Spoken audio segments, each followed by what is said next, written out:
27ஆம் தேதி காலையில் உருவாக இருக்கக்கூடிய மோந்தா புயல் தீவிர புயலாக வலுவடையும் அப்படின்னும் அது ஆந்திராவை நோக்கி செல்லக்கூடிய வாய்ப்பு இருப்பதாகவும் வானிலை ஆய்வு தெரிவித்திருக்கிறாங்க.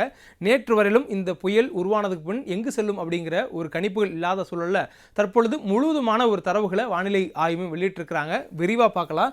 இப்போ நமக்கு தற்போதைய சூழலில் காற்றழுத்த தாழ்வு மண்டலமாக வங்கக்கடலில் நிலவி வருகிறது. அதனுடைய படங்கள் அடிப்படையில் வானிலை வெளியிட்டக்கூடிய படங்கள் அடிப்படையில் வரக்கூடிய 24 மணி நேரத்தில் 26ஆம் தேதி வாக்கில் இது ஆழ்ந்த காற்றழுத்த தாழ்வு பகுதி மண்டலமாக வலுவடையும். அதன் பிறகாக 27ஆம் தேதி காலையில் இது புயலாக வலுப்பெறும் எனவும் அதனைத் தொடர்ந்து இது சென்னையுடைய நேர்பகுதியை சென்னைக்கு நேர்கோட்டில் அது கடக்கக்கூடிய அந்த தொலைவு அப்படிங்கிறது வரக்கூடிய நேரங்களில் இது புயலாக இருக்கும் எனவும் அதனை கடந்து 28ஆம் தேதி காலையில் தீவிர புயலாக வலுவடையும். அதனைத் தொடர்ந்து காக்கிநாடாவை மையப்பகுதியாக கொண்டு காக்கிநாடாவுக்கு அருகில் இதனுடைய புயல் மையப்பகுதி கரை கடக்கும் வகையில் கரை கடக்கக்கூடிய வாய்ப்பு இருப்பதும் சொல்லப்பட்டிருக்கிறது.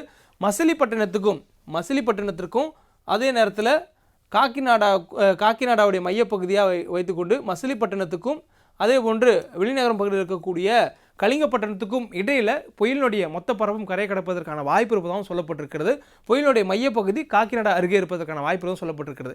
இதனால் தமிழ்நாட்டுக்கு என்னங்க இருக்குது அப்படின்னு கேட்டால் மழைக்கான வாய்ப்பு மட்டும் தமிழ்நாட்டுக்கு இருக்குங்க. புயல் முழுவதும் ஆந்திராவுக்கு அதனால் ஏற்படக்கூடிய மழை வாய்ப்பு தமிழ்நாட்டுக்கு என்ற அளவில் இருக்கிறது. ஆந்திராவிலும் மழைப்பொழிவுக்கான வாய்ப்பு அதிகமாக இருந்தாலும் தமிழ்நாட்டிற்கு வெறும் மழைக்கான வாய்ப்பு மட்டுமே இந்த புயலால் இருக்குது. எங்கெங்கே மழைக்கான வாய்ப்பு இருக்குது அப்படிங்கிற விவரங்களை நம்ம இப்போ பார்க்கலாம். இன்றைய தினம் தமிழ்நாட்டில் மழைக்கான வாய்ப்புகள் இருக்கக்கூடிய மாவட்டங்களுடைய விவரங்களை பார்க்குறோம். திருவள்ளூர், சென்னை, செங்கல்பட்டு, விழுப்புரம், கடலூர் ஆகிய வடகடலோர மாவட்டங்களிலும் புதுவையிலையும் ஓரிரு இடங்களில் இன்று கனமழைக்கான வாய்ப்பும், தென் மாவட்டங்களில் கன்னியாகுமரி, திருநெல்வேலி, தென்காசி மாவட்டங்கள்லையும் அதே போன்று தேனி, திண்டுக்கல், கோயம்புத்தூர், நீலகிரி மாவட்டங்கள்லையும் மழைப்பொழிவுக்கான வாய்ப்பு கனமழை என்ற அளவில் இருக்குன்னு சொல்லியிருக்காங்க. அதுவும் தென்காசி, திருநெல்வேலி மாவட்டங்களில் மலைப்பகுதிகளில் மட்டும் மேற்கு தொடர்ச்சி மலை ஒட்டி இருக்கக்கூடிய அந்த மாவட்ட பகுதிகளில் மட்டும் கனமழை என்ற அளவில் மழை இருக்குன்னு சொல்லியிருக்காங்க. அதற்கு பிறகாக நாளை தினம் நமக்கு வட மாவட்டங்களில் மட்டும் மழைக்கான வாய்ப்பு இருக்குது. திருவள்ளூர், ராணிப்பேட்டை, காஞ்சிபுரம், சென்னை, செங்கல்பட்டு, விழுப்புரம் மற்றும் புதுச்சேரி ஆகிய மாவட்டங்களில் மட்டும் கனமழைக்கான வாய்ப்பு இருக்கிறதா சொல்லியிருக்கிறாங்க. அதற்கு பிறகாக 27ஆம் தேதி வேலூர், காஞ்சிபுரம், செங்கல்பட்டு, விழுப்புரம் ஆகிய மாவட்டங்களிலும் புதுவையிலையும் ஓரிரு இடங்களில் கனமழை என்ற அளவில் இருக்கும்னு. ஆனால் ராணிப்பேட்டை, திருவள்ளூர், சென்னை ஆகிய மாவட்டங்களில் புயல் உருவாகக்கூடிய அந்த நாளில் நமக்கு மிக கனமழை என்ற அளவில் மழையினுடைய தீவிரத்தன்மை அதிகரிப்பதற்கான வாய்ப்பு இருப்பதாகவும் வானிலை ஆய்வும் சொல்லியிருக்கிறாங்க.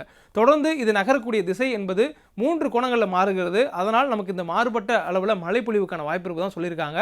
தென் மாவட்டங்களில் இன்றைய தினமும் நாளைய தினம் தொடர்ந்து வரக்கூடிய 28ஆம் தேதி வரையிலும் வட மாவட்டங்களில் மட்டும் மழைக்கான வாய்ப்பு சொல்லியிருக்காங்க. அதுவும் 28ஆம் தேதி 2 மாவட்டங்கள் திருவள்ளூர், ராணிப்பேட்டை ஆகிய 2 மாவட்டங்களில் மட்டும்தான் 28ஆம் தேதி மழைக்கான வாய்ப்பு சொல்லியிருக்கிறாங்க. ஏன் தென் மாவட்டங்கள் இன்று மழை, அதுக்கு பிறகு ஏன் வட மாவட்டங்களில் மழைங்கிறத பின் பார்க்கலாம். இப்போ நமக்கு இந்த விண்டியில் பார்த்தோம்னா இப்போ நம்ம பார்க்கக்கூடியது ஜிஎஃப்எஸ் மாடலில் பார்க்குறோம். ஜிஎஃப்எஸ் மாடலில் வானிலை ஆய்வு இந்திய வானிலை ஆய்வு வெளியிட்டிருக்கிறது போலவே புயலுக்கான ஒரு கோன் ஆஃப் அன்சர்டனிட்டி வெளியிட்டிருக்காங்க. அதில் புயல் இன்றைய தினம் அதாவது காற்றழுத்த தாழ்வு மண்டலம் இன்றைய தினம் இருக்கக்கூடிய பகுதி 26ஆம் தேதி இருக்கக்கூடிய இடம் பார்த்தோம்னா நமக்கு நகர்ந்து சற்று மேலே எழும்பி வருகிறது. வரக்கூடிய தொலைவில் நமக்கு மழைக்கான வாய்ப்புகள்லாம் பாருங்கள் முழுவதுமாகவே கடல் பகுதியில் தான் இருக்குது. நமக்கு மழைக்கான வாய்ப்புங்கிறது கடல் பகுதியில் தான் இந்த புயல் ஏற்படுத்துது நெருக்கத்தில் வர வரைக்கும். அதற்கு பிறகாக அது நகர்ந்து வரக்கூடிய திசையை பொறுத்து நமக்கு மழைக்கான வாய்ப்புகள் மாறுபடுது. 27ஆம் தேதி புயலாக வலுப்பெற்றதுக்கு பின்னர் நமக்கு பாருங்கள் இது வரக்கூடிய தொலைவு என்பது கடலில் இருந்தாலும் கூட நமக்கு மலைமேக கூட்டங்களை சென்னை உள்ளிட்ட நகரங்கள் மீது ஏற்படுத்தி கொடுக்குது. ஆந்திராவுடைய தென் மாவட்டங்கள்லையும் நமக்கு தமிழ்நாட்டுடைய வட மாவட்டங்கள் மீதும் அதுவும் குறிப்பாக கடலோர மாவட்டங்கள் மீது இது மழைப்பொழிவை கொஞ்சம் சற்று தீவிரப்படுத்தக்கூடியதை பார்க்க முடியுது. அதுக்கு அடுத்ததாக இந்த புயலினுடைய நகர்வு என்பது 28ஆம் தேதியெல்லாம் கரை நோக்கி சென்று விடுவதனால நமக்கு பெரிய அளவிலான தாக்கங்கள் இல்லை அப்படிங்கிறத வானிலை ஆய்வும் சொல்லியிருக்கிறாங்க. அதே தான் நமக்கு இந்த விண்டிலையும் காட்டுது. அடுத்தது நம்ம ECMWF மாடலில் பார்க்கலாம்.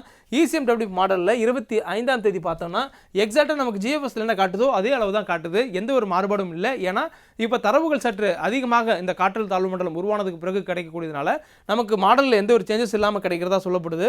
தொடர்ந்து இது நகரக்கூடிய திசை ECMWFலையும் அதே திசை அதே போல தான் காட்டுது. அதே 27ஆம் தேதியும் நமக்கு மழைக்கான வாய்ப்புகள் சென்னையை ஒட்டியிருக்கக்கூடிய கடலோர பகுதிகள் இருப்பதாக காட்டுது.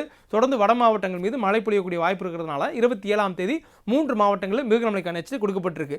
சரி, ஏன் தென் மாவட்டங்களில் மழை பொழியுது அப்படின்னா இந்த மழை பெய்யக்கூடிய காரணங்கிறது நமக்கு இப்போது இந்த இடங்களில் இருக்கக்கூடியதாக இருந்தாலும் இதுக்கு போகக்கூடிய காற்றுடைய போக்கு பாருங்கள். நமக்கு முழுவதுமாகவே காற்றின் போக்கு தென்பகுதியிலிருந்து தென் மாவட்டங்கள் வருது. குமரிக்கடலிருந்து நமக்கு வரக்கூடிய காற்று இந்த காற்றழுத்த தாழ்வு மண்டலத்துக்கு இந்த வாக்குலையும் அதே போல் அரபிக்கடலிருந்து மேற்கு தொடர்ச்சி மலையொட்டி பகுதிகள் மீதும் அதற்கு பிறகாக அங்கே இருக்கக்கூடிய அந்த காற்றல் தாழ்மண்டலத்துக்காக செல்லுது. தொடர்ந்து சுழலக்கூடிய இந்த போக்கு மீண்டும் வங்கக்கடலுக்குள்ளாக சுழன்று வடப்பகுதிக்கு வருவதனாலையும் நமக்கு மழைக்கான வாய்ப்பு தென் மாவட்டங்களையும் வட மாவட்டங்களையும் இருக்கிறதா சொல்லியிருக்கிறாங்க. அதற்கு பிறகாக மழைக்கான வாய்ப்பு நமக்கு மாறுபடுது. 26ஆம் தேதி இது மேலே வந்ததுக்கு பிறகாக காற்றுடைய போக்கு கடல் பகுதிக்குள்ளாக இருந்து வரக்கூடியதோடைய தன்மை குறைந்து முழுவதுமாக இங்கே பாருங்கள் நமக்கு தென்மேற்கு வங்கடல் பகுதிகளில் காற்றுடைய சுழற்சி இருக்குது. இது இந்த வாட்டில் சுழல்றதுனால நமக்கு இங்கேயே அதனுடைய சுழற்சி இருப்பதனால நமக்கு தென் மாவட்டங்களில் மழைகள் அதுக்கு பின்னாடி இல்லை. சரி, சென்னைக்கு எவ்வளோ தூரம் நெருக்கத்தில் வரக்கூடிய வாய்ப்பு இருக்குது, தமிழ்நாட்டுடைய கடற்பகுதி எங்கே நெருங்கும் அப்படின்னா நமக்கு அதிகபட்சமாக 430 கிலோமீட்டர் தொலைவு தான் இது நெருக்கமாக வர முடியும். அதுக்கு மேலே இதனால் வர முடியாதுங்கிறது இப்போதைய கணிப்பாக இருக்குது. தொடர்ந்து 3 கோணங்கள் நகர்வு சொன்னோம் இல்லையா, இது முதல் கட்டமாக நகரக்கூடிய நேரத்தில், அதாவது காற்றழுத்த தாழ்வு பகுதியாக இருந்து காற்றழுத்த தாழ்வு மண்டலமாக வலுவடையக்கூடிய இந்த நேர கட்டத்தில் நமக்கு பாருங்கள் ஒரே நேராக மேற்கு நோக்கி நகர்ந்தது. அதற்கு பிறகாக இது காற்றழுத்த தாழ்வு மண்டலமாக வலுப்பெற்றக்கூடிய இந்த நேரத்தில் இது நகரக்கூடியது அப்படிங்கிறது நமக்கு மேற்கு வடமேற்கு திசையில் நகரும் அப்படின்னு சொல்லியிருக்காங்க. எது வரைக்கும் அப்படின்னா புயல் அப்படிங்கிற நிலை எட்டுற வரைக்கும்.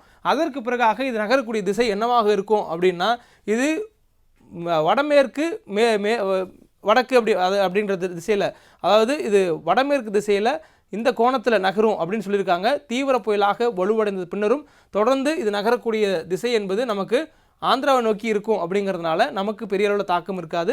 27ஆம் தேதி வரைக்கும் தான் நமக்கு மழையினுடைய தாக்கம் இருக்கும் அப்படிங்கிறது தான் வானிலை ஆய்வு மையத்துடைய தற்போதைய கணிப்பு. அதற்கு பிறகாக மழைக்கான வாய்ப்புகள்லாம் இருக்கிறதான்னு கேட்டால் நிச்சயம் இருக்கிறது.